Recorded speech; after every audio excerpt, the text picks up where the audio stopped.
খন্দকের যুদ্ধের মধ্যে গেলেন। খন্দকের যুদ্ধে হলো অনেক কষ্টের কাজ। এখানে গর্ত খনন করা লাগে, কি করা লাগে? এ মুসলমান, লম্বা ঘটনা, সংক্ষিপ্ত আকারে আপনাদেরকে বুঝা দেয়। আমার নবী কত রহমতওয়ালা নবী, আমার নবী কত বরকতওয়ালা নবী।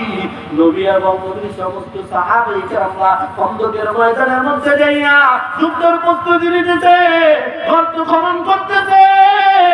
নবীও গর্ত খনন করতেছে, সাহাবায়ে কেরামরা গর্ত খনন করতেছে। ওই সময় ওই দলের ভিতরে কিছু মুনাফিক মার্কা সাহাবী ছিল। ওরা যাইয়া নবীরে ডাক দিয়া বলে, মায়ার আল্লাহ, মাঝে মাঝে মনে হয় কিসের আনন্দ, কিসের এত হাসি উল্লাস। মাঝে মাঝে মনে হয় কিসের আনন্দ, কিসের এত হাসি উল্লাস। মা বাবা ভাই বোন আছে যত স্বজন,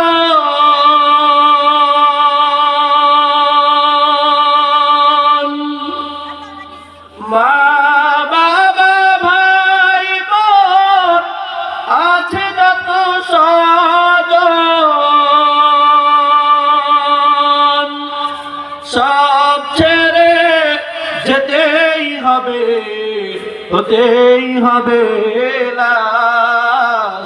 মাঝে মাঝে মনে হয় কিসের আনন্দ, কিসের এত হাসি উল্লাস।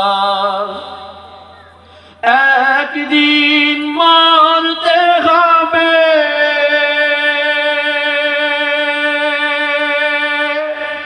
হতেই হবে লাশ।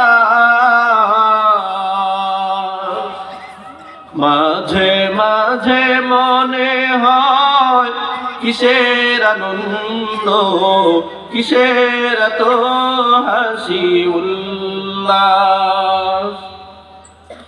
মা বাবা ভাই বোন আছে যত স্বজন,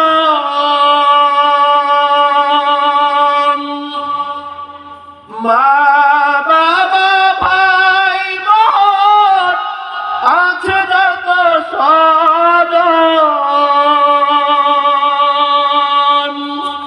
সব ছেড়ে যেতেই হবে, কোথায় হবে বসবাস। মাঝে মাঝে মনে হয় কিসের আনন্দ, কিসের এত হাসি। সবচেয়ে বড় আনন্দের কথা, সবচেয়ে বড় খুশির কথা, আমার জীবনের সর্বপ্রথম স্টেজ হলো সালমান আলীর স্টেজ। জীবনের সর্বপ্রথম স্টেজে কথা বলছি সালমান আলী মাহফিলে। বলি আলহামদুলিল্লাহ। মুসলমান ভাইয়ারা আমার, গভীর মনোযোগ দিয়ে শুনবেন। অল্প সময় আমি কথা বলবো, আপনাদেরকে নিয়ে লম্বা সময় কথা বলার কোনো সুযোগ নাই। আমি আপনাদের সন্তান হিসাবে, আপনাদের ভাই হিসাবে, আপনাদের বন্ধু হিসাবে বসছি। ও মুসলমান, ও সালমান এলাকার কলিজার টুকরা আব্বাজান, ও পর্দার আলের মা, ও পর্দার আলের বোন, শোনো শোনো শোনো, তোমাদের এই সন্তানটা কি বলতে চায় একটু কানটা লাগা দিয়ে দিয়ে শোনো। তোমার এই ভাইটা কি বলবার চায়? হে মুসলমান, এই দুনিয়াটা থাকার জায়গা না, এই দুনিয়াতে থাকতে পারবা না। কথা বলেন ঠিক কি ঠিক না? কারণ আমার মালিক আমার আল্লাহ বলছে, কুল্লু নাফসিন যায়িকাতুল মাউত। আল্লাহ পাক রব্বুল আলামিন বলেন, দুনিয়ার ভিতরে যে প্রাণী একবার জন্মগ্রহণ করেছে তাকে একদিন মৃত্যুর স্বাদ গ্রহণ করা লাগবে। সেটা একদিন আগে হোক বা একদিন পরে হোক। কথা বলেন ঠিক কি ঠিক না? নাকি আপনি আমি মরবো না? আপনার আমার ভিতরে মরার কোনো ভয় নাই, আপনার আমার যে মরা লাগবে সেই কোনো ভয়টা নাই। আল্লাহকে আল্লাহ মানতে চাই না, রবকে রব মানতে চাই না, নবীর সুন্নাত অনুযায়ী চলতে চাই না। কথা বলেন ঠিক কি ঠিক না? আপনার আমার ভিতরে ভয়টা নাই যে আল্লাহ আছে, আপনারে আমার আল্লাহ বানাইছে, আপনারে আমার আল্লাহ খাওয়ায়, আপনারে আমার আল্লাহ পড়ায়, আপনারে আমার আল্লাহ সুস্থ রাখে, আপনারে আমাকে আল্লাহ রিজিক দেয়। আপনার আমার ভিতরে এই বিশ্বাসটা নাই। কথা বলেন ঠিক কি ঠিক না? এই ভয়টা নাই।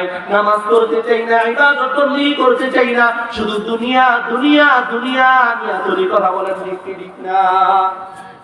এই দুনিয়ার মধ্যে চলা যাবে না মুসলমান, আল্লাহর বিধান অনুযায়ী চলা লাগবে। কারণ আল্লাহ তো আপনাকে আমাকে বানাই নাই দুনিয়ার সামান্য রং তামাশা নিয়ে চলার জন্য। আল্লাহ বানাইছেন, আল্লাহ বলেন ওয়ামা খালাকাতুল জিন্না ওয়াল ইনসা ইল্লা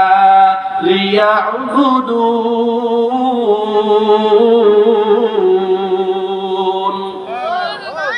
আল্লাহ বলে ও দুনিয়ার মানুষ, আমি আল্লাহ রাব্বুল আলামিন দুনিয়ার জমিনের ভিতরে জিন এবং ইনসান, জিন এবং মানুষকে সৃষ্টি করেছি ইল্লা লিয়াবুদুন, একমাত্র কেবলমাত্র আমি আল্লাহর ইবাদত করার জন্য। চিল্লায়া বলেন সুবহানাল্লাহ।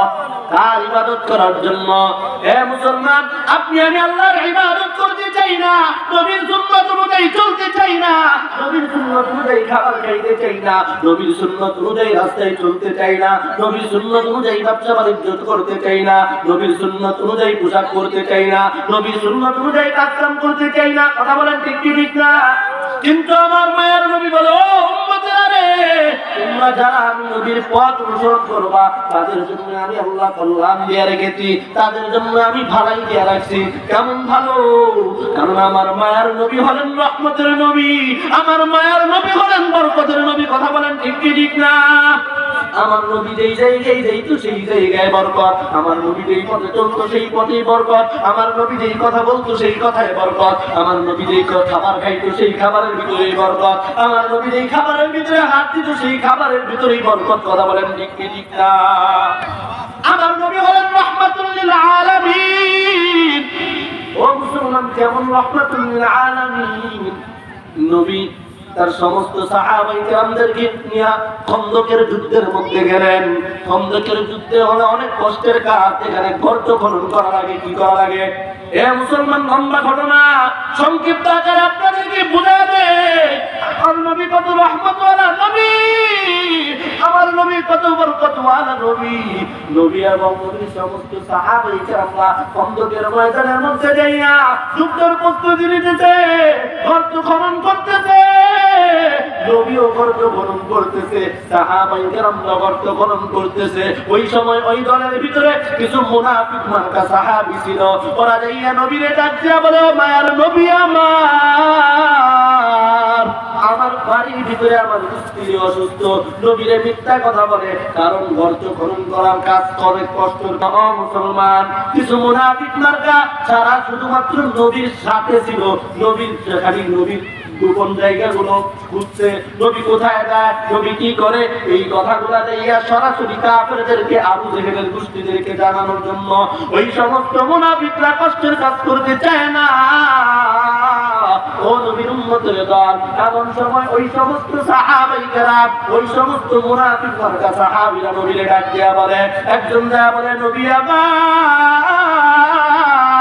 আমার বাড়ির ভিতরে আমার বিবি অসুস্থ, পাহারা দেওয়ার মতো কেউ নেই, আমার একটু সুবিধা। আমার নবী তো রহমতের নবী, আমার নবী তো বরকতের নবী। আমার নবী বলে ঠিক আছে যাইতে পারেন। আরেকজন আইতে বলে নবী আমার বাড়ির মধ্যে বাজার করার মতো কেউ নাই, আমার একটু ছুটি দেন। মায়ের নবী বলে ঠিক আছে। ওদেরকে ছুটি দেওয়ার সঙ্গে সঙ্গে আসমান থেকে আল্লাহ তাআলা ফেরেশতারে পাঠায় দেয়, ও ফেরেশতা যাও যাও আমার হাবিবরে যা বলো এদের বাড়ির মধ্যে কারো স্ত্রী অসুস্থ নাই, এদের সবার বাড়ির মধ্যে বাড়ির ভিতরে বাজার আছে, এদের বাড়ির ভিতরে কোনো ভেজাল নাই, এরা হলো মুনাফিক। কেমন মুনাফিক? ও নবী আপনি নিজেও পাথরের কাজ করতেছেন, কষ্ট হয়, এই কষ্টের কাজ তারা করতে চায় না। ও মায়ার নবী আমার, আপনি তাদেরকে ছুটি দিবেন না। নবী যখন এই কথা আজরাইলের কাছ থেকে শুনতে পাইল, এমন সময় তাদেরকে আটকা দিল।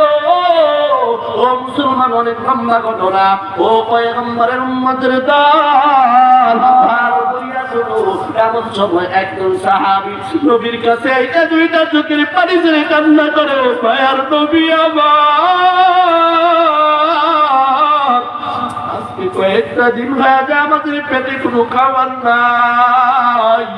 ও নবীর উম্মতের দল, তুমি আমি দ্বীনের জন্য, ইসলামের জন্য কি করছি, আর সাহাবায়ে কেরামরা কি করছে? সাহাবায়ে কেরাম চোখের পানি ছেড়ে কান্না করে, আর তারপরে তাদের পেটের উপরের কাপড়টা জামা সরায়া মায়ার নবীরে বলে, ও মায়ার নবী, তারা দেখে ক্ষুধার যন্ত্রণা সহ্য করতে না পারিয়া আমরা পেটের ভিতরে পাথর বাইধা রাখছি। মায়ার নবী ডাক দিয়া বলে, ও সাহাবায়ে কেরামের দল, তোমরা পেটের ভিতরে কয়টা পাথর বাঁধছ? সাহাবায়ে কেরাম বলে, ও নবী, একটা করে পাথর বাঁধছি গো। মায়ার নবী এবার ডাক দিয়া বলে, ও সাহাবায়ে কেরাম, তোমরা মনে করছো আমি নবী পেট ভরে খায়া? ও সাহাবায়ে কেরাম, তোমরা মনে করছো আমি নবীর পেট মনে হয় ভরা? আমি নবীর পেটের ভিতরে মনে হয় অনেক খাবার। নবীও চোখের পানি ছেড়ে কান্না করে, আর নিজের পেটের জামাটা ওঠায়া সাহাবায়ে কেরামদেরকে দেখায়, আর সাহাবায়ে কেরামকে বলে, ও সাহাবী, তাকায়া দেখো, তোমরা পেটের ভিতরে পাথর বাঁধছ একটা, আর আমি নবী পেটের ভিতরে পাথর বাঁধছি তিনটা। মায়ার নবীর চোখের পানি, সাহাবায়ে কেরামদের চোখের পানি দেখে পাশে একজন সাহাবীর ঘর ছিল, তার নাম হলো জাবের রাদিয়াল্লাহু তাআলা আনহু। জাবের রাদিয়াল্লাহু তাআলা আনহু, জাবের রাদিয়াল্লাহু তাআলা আনহু নবীর কান্না দেখে, সাহাবায়ে কেরামদের কান্না দেখে আর সহ্য করতে পারেন। মায়ার নবীর সাহাবী জাবের দৌড়াইয়া বাড়িতে যায়, যাইয়া বলে, বিবি আমার, ঘরের ভিতরে কি খাবার আছে? বলে, কেন? বলে, ওই খন্দকের ময়দানে আমার নবীর পেটের ভিতরে খাবার নাই। আমার নবীও কান্দে, আমার সাথী ভাই সাহাবায়ে কেরামরাও কান্দে। এবার জাবেরের স্ত্রী ডাক দিয়া বলে, ও স্বামী আমার, ঘরের ভিতরে এমন কোনো খাবার নাই যে আপনি সমস্ত সাহাবায়ে কেরামদেরকে খাওয়াবেন। বলে, তাহলে কি আছে? বলে, ঘরের ভিতরে সামান্য একটু আটা আছে, যেটা দিয়ে 2-3 জন সর্বোচ্চ খাইতে পারবে, আর একটা ছোট্ট ছাগলের বাচ্চা আছে। মায়ার নবীর সাহাবী জাবের তার স্ত্রী ডাক দিয়া বলে, ও বিবি আমার, যাও যাও যাও, তুমি খানা রেডি করো, তুমি ছাগলের মাংস রান্না করো, তুমি ছাগলের গোশত রান্না করো, রুটি বানাইতে লাগিয়া যাও, আমি আমার রহমতের নবীরে দাওয়াত দিয়ে আসি। এবার জাবের দৌড়াইয়া নবীর কাছে যায়, যাইয়া ডাক দিয়া বলে, ও মায়ার নবী আমার, আমার ঘরে আপনি নবীর দাওয়াত। নবী কি বলছে? নবী, আমার ঘরে আপনার দাওয়াত। এবার মায়ার নবী দাওয়াতের খবর শুনিয়া বলে, ও জাবের, ঠিক আছে, আমি তোমার ঘরে যাব। সঙ্গে সঙ্গে মায়ার নবী ওই শত শত সাহাবায়ে কেরামদের মাধ্যমে ডাক দিয়া বলে, ও আমার সাহাবায়ে কেরামের দল, আর কোনো টেনশন নাই, আর কোনো চিন্তা নাই, খাবারের ব্যবস্থা হয়ে গেছে।